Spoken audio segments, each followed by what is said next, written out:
هذا المعمول ديريه في العيد الكبير ان شاء الله. وش نقول لك، يهبل يذوب في الفم، ما كاش اللي راح ياكلو وما يسقسكش عليه.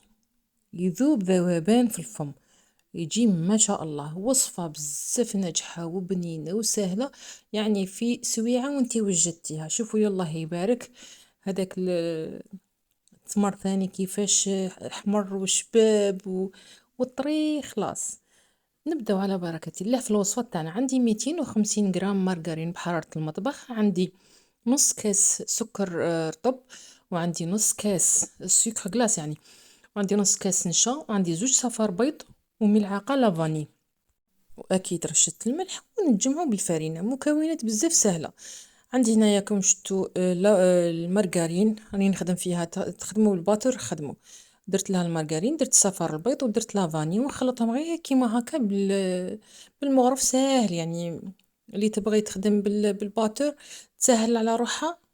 الله يبارك، يعني ما كاش اللي راح يسالك. خدمي كيما بغيتي. كيما راكم تشوفوا هنا، بعد ما تختفي كامل الحبات تاع البيض ندير السكر. سكر غلاس قلنا نص كاس. باش ما يجيكمش حلو بزاف، يعني نص كاس تكفي وتوفي، خاطرش تمركم على بالكم باللي حلو.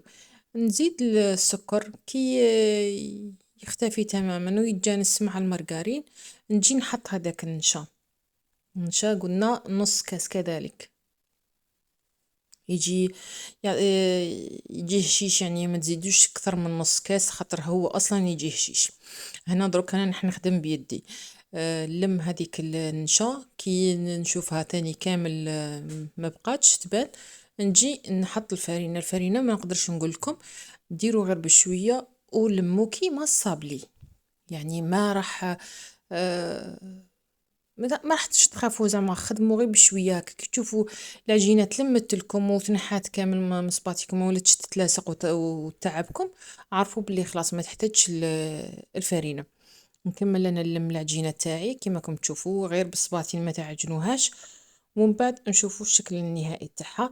هنا راهي قريبه تتلملي، بقات لها غير شويه. هنا شوفوا القوام تاعها، يعني حاكمه روحها، ماشي يابسه وماشي طريه.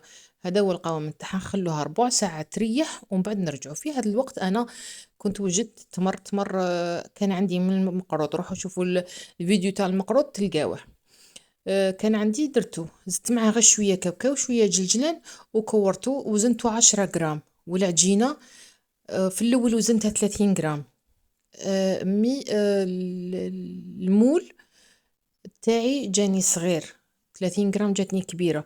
يعني شوفوا العجينة، ما نقدرش نقول لكم الوزن تاعها. الوزن تاعها يعتمد على المول تاعكم.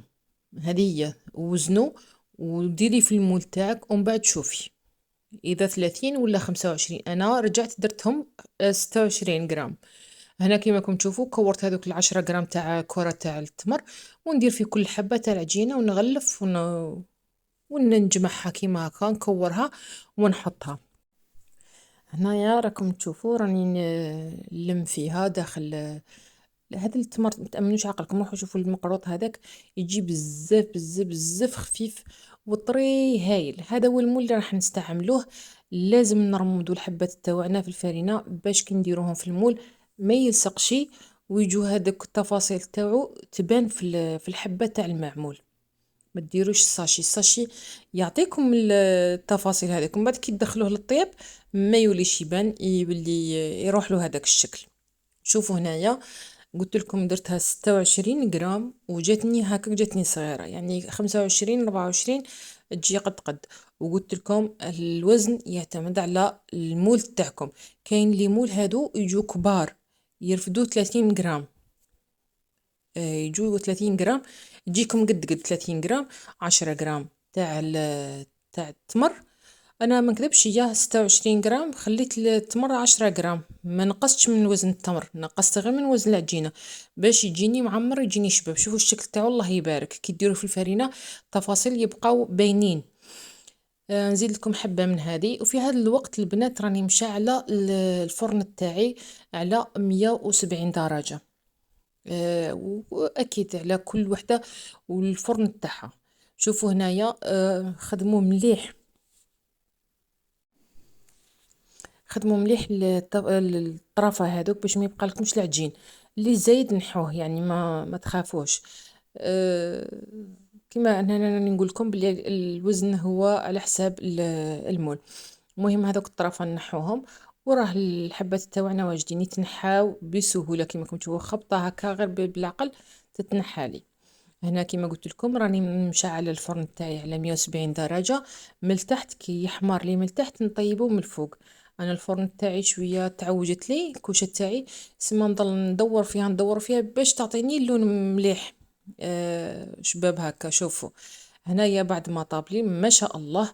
شوفوا صدقوني بزاف تبغوا تقدموه كيما هاك، انا رشيته بالسكر غلاس. يعني قدمته كيما هكا، رشيته رشه خفيفه وقدمته. صدقوني بزاف بزاف بنين، يذوب هايل. راح تعتمدوه في عيد الأضحى إن شاء الله ويعجبكم. ساهل ماهل ويقطع ما شاء الله، يعني على حساب المولى. ماشي تقولي لي نقول لكم يقطع ما يقطع لكمش، على حساب المول تاعكم. هذه هي البنات. لو وصلتوا في هذه المرحلة من الفيديو ما تنسوش الاشتراك وتفعيل الجرس باش يوصلكم كامل الجديد تاع القناة. نستنى دعمكم وتعليقاتكم. تلاقاو في وصفات أخرى إن شاء الله. سلام.